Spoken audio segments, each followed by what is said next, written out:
बोलते हैं कि पार्क होगा, ऐसा होगा। अभी सुनने में आ रहा है सब कुछ होगा, लेकिन पता नहीं है, अभी तक हुआ ही नहीं पास। अच्छा, सरकार ने बोला कि इसको पार्क बनाएंगे, बढ़िया से डेवलप करेंगे।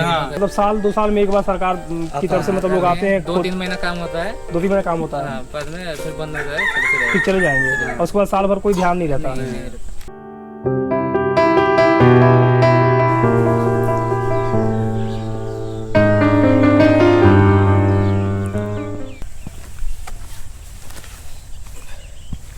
नमस्कार, का हाल बार हुआ सभी के तरह और अपन होस्ट और दोस्त भोजपुरी ट्रेवलर फिर से वालों के स्वागत करता है एक नया वीडियो में। तो कल के एपिसोड में आप लोगों ने मयूरभंज के लोकल फूड को देखा होगा और आज के एपिसोड में मैं यहाँ के इतिहास के बारे में कुछ चीज़ें आपको बताऊँगा। और मैं क्या बताऊँगा, आकाश भाई ये सारा बताएंगे आपको यहाँ के इतिहास के बारे में। ये जो जगह आप देख रहे हैं ना, इस जगह का नाम है हरिपुर और आपको यहाँ पे आसपास कोई नहीं दिख रहा होगा। यहाँ पे टूरिस्ट मतलब कम या ना के बराबर आते हैं। जो लोग आते हैं वो मयूरभंज में जो आसपास की चीज़ें हैं, जैसे सिमलीपाल हो गया पास में है, वहाँ का लोकल फूड, ये सब चीज़ें देखते हैं और चले जाते हैं। लेकिन अगर आप मयूरभंज आते हैं तो अगर आप यहाँ का इतिहास नहीं देखते हैं, अगर यहाँ के इतिहास के बारे में थोड़ा जानने की कोशिश नहीं करते हैं, तो मैं कहूँगा कि आपकी यात्रा थोड़ी अधूरी रहेगी। बेसिकली मयूरभंज जो जगह है, यहाँ पे पहले भंज डायनेस्टी हुआ करती थी और इसकी राजधानी भंज डायनेस्टी की पहले थी खिचिंग में। तो अभी जिस जगह पे हम आए हैं ये बाद में उनकी राजधानी बनी थी और इस जगह के पूरे इतिहास के बारे में और थोड़ा बहुत भंज डायनेस्टी के बारे में हम, ठीक है, अब आकाश से बात करते हैं तो आकाश ही हमें बताएंगे। जी आकाश। हाँ जी, तो ये जो था हमारा फर्स्ट राजधानी था, खिचिंग में था, जो कि अपना ब्लैक स्टोन के लिए फेमस है। तो वो पहले तो खिचिंग नहीं था, खिचिंग कोट के नाम से उसको जानते थे। जब मतलब पहले जो मैं जैसे आपको इतिहास है कि 2 राजकुमार आए थे जयपुर राजस्थान के साइड से, फिर वो वहाँ पे आके कुछ इंसिडेंट हुआ, फिर वहाँ पे बस गए, फिर वहाँ पे अपना राजधानी बताया, तो वहाँ से शुरू हुआ था। फिर जब तुगलक डायनेस्टी के लोग ने जहाँ पे इन्वेड किया और आक्रमण किया, तो उस टाइम में उन्होंने अपना राजधानी यहाँ को शिफ्ट कर दिया। अच्छा। मयूरभंज जैसे आपको पता होगा एक स्टेट था, उसका राजधानी बहुत बार चेंज हुआ है और कभी कभी वो अटैक के वजह से हो गया या फिर कुछ पॉलिटिकल रीजन के वजह से हो गया, तो चेंज हुआ था। यहाँ पे जब बना, ये बना 1361 के करीब, 1361 में बनाया और इसको बनाया था राजा हरिहर भंज ने। तो उन्हीं के नाम के हिसाब से इस जगह का नाम हरिपुर आ गया। अच्छा। और आप जो ये पीछे देख रहे हैं ये एक्चुअली मंदिर है और रसिक राय मंदिर बोलते हैं। और एक यहाँ पे मंदिर का आपको मिलेगा, इसका नाम क्या होता है? रसिक राय वो भगवान वही गोविंद है, उन्हीं का ही एक रूप है। तो उनको बनाया गया था यहाँ पे। और ये जो स्ट्रक्चर आप देख रहे हैं आर्किटेक्चर, वो गौड़िया स्टाइल में बनता है। गौड़िया स्टाइल में वेस्ट बंगाल साइड में भी आप जाएंगे तो उस टाइप का गौड़िया स्टाइल का इसी टाइप का आपका बन के इसका बनता है स्ट्रक्चर आर्किटेक्चरल। और ये सब ईंट से बनाया गया है, पत्थर से बनाया गया है। और यहाँ पे भी और एक मंदिर है जिसका टूटा हुआ मिला था, वो एक जगन्नाथ मंदिर है और एक राधा मोहन मंदिर है, तो वो मंदिर भी हम देख लेंगे।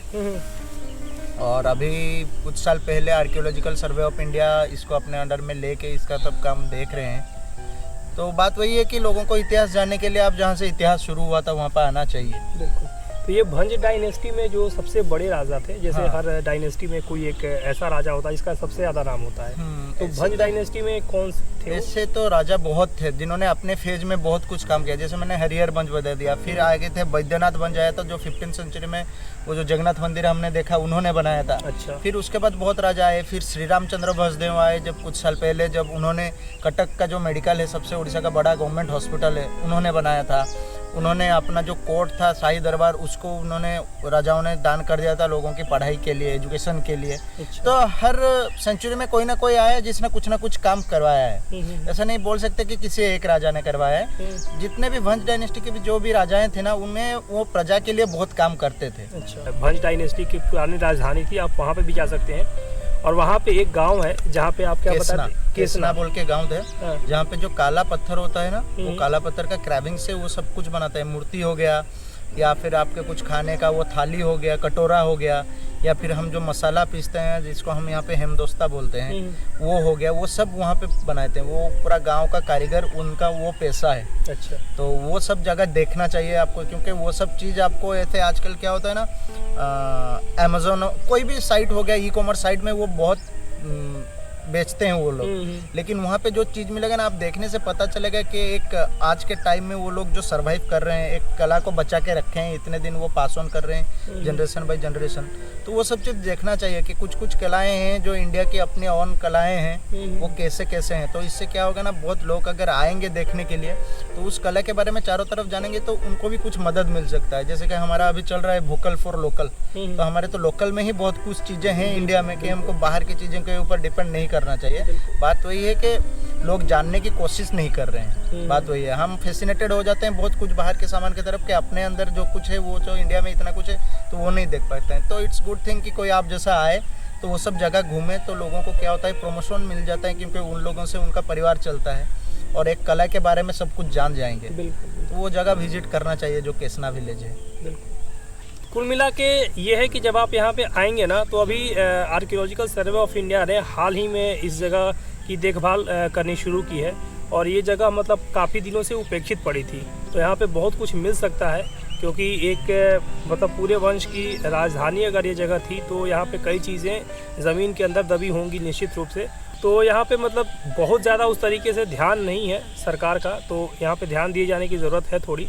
मयूरभंज नाम क्यों पड़ा? भंज डायनेस्टी हो गया। मयूर उसका मोर से भी आया है, बिकॉज आप अगर देखेंगे जो एक थ्योरी है कि राजस्थान से आए हैं, राजस्थान के उस समय में आपका वो उनका जो बाढ़ है वो मयूर है, राजस्थान से आए हैं। कौन? यहाँ के राजा? जो मैं बोला कि पहले 2 भाई आए थे जिन्होंने स्थापित किया आपका भंज डायनेस्टी को जो बोलते हैं। तो एक थ्योरी वो भी है कि राजस्थान के साइड से आए थे, इसीलिए वहाँ पे उनका मोर, उनका जैसे स्टेट बर्ड होता है हर जगह का, तो राजस्थान का जो था उसके हिसाब से मोर होता है। और कोई कोई बोलता है कि पुरानों में ऐसा है कि आदि वंश जो थे उनका जन्म मोर के अंडे से हुआ है। अच्छा। उसका प्रूवन थियरी का पता नहीं है, बस किताबों में किसी ने लिखा था जिससे हमको पढ़ के पता चला है।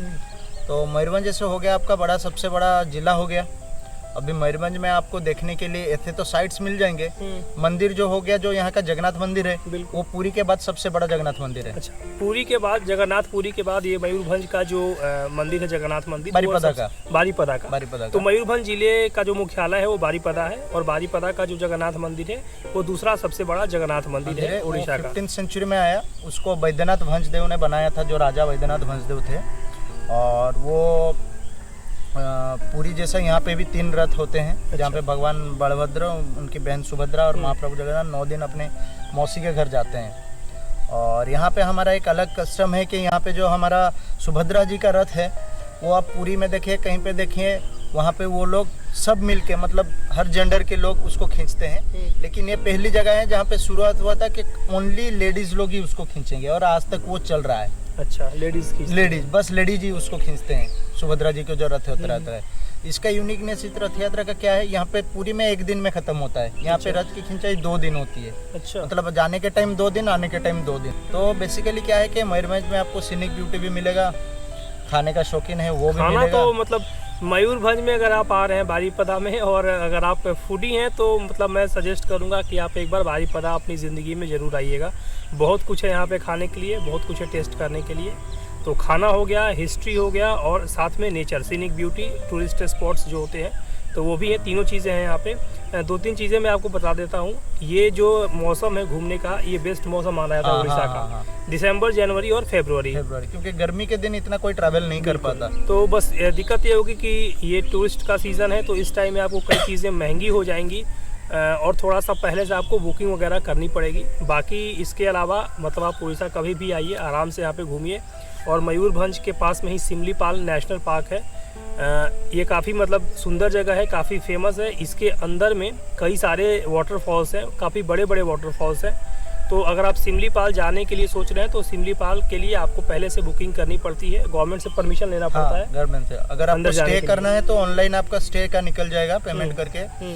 अगर आपको 1 दिन में आना है तो आपको क्या होता है कि लिमिटेड रहता है कि दिन में टोटल 40 गाड़ी वो अलाउ करते हैं, उसके बाद बंद कर देंगे। तो आपको वो पहले से आके लोग यहाँ पे मतलब पूरा अर्ली मॉर्निंग से 3-4 बजे से लाइन में रह जाते हैं। तो आपको लोकल से परमिशन लेके वहाँ पे कुछ डिपॉजिट शायद करना पड़ेगा, और फिर आप लोकल परमिशन लेके अंदर जाएंगे, साथ में गाइड जाएगा तो ही जाके मिलेंगे। ऐसे कोई नहीं है कि जा सकता, क्योंकि जहाँ तक रेस्ट्रिक्टेड एरिया नहीं है वहाँ तक आप ऐसे ही जा सकते हैं। जहाँ से रेस्ट्रिक्टेड एरिया उनका गेट शुरू होता है वहाँ से जाने के लिए परमिशन की ज़रूरत पड़ेगी। तो यहाँ पे कुछ लोकल लोग हैं, इनसे मैं बात करता हूँ कुछ। तो यहाँ पे लोग आते हैं घूमने नहीं वूमने? घूमने वगैरह तो आते हैं। आते हैं। हाँ। अच्छा, बहुत लोग आते हैं, विदेश से भी आते हैं लोग। तो विदेश से भी आते हाँ, हैं। विदेश में आते हैं। और ये सरकार यहाँ पे ये कब से काम वाम कर रही है, मतलब ये कब से शुरू किया है करना ये सब खोदना वगैरह? तो थोड़ा बहुत कभी कभी होता है, 1 साल में 1 बार होता है, कभी कभी होता ही नहीं है।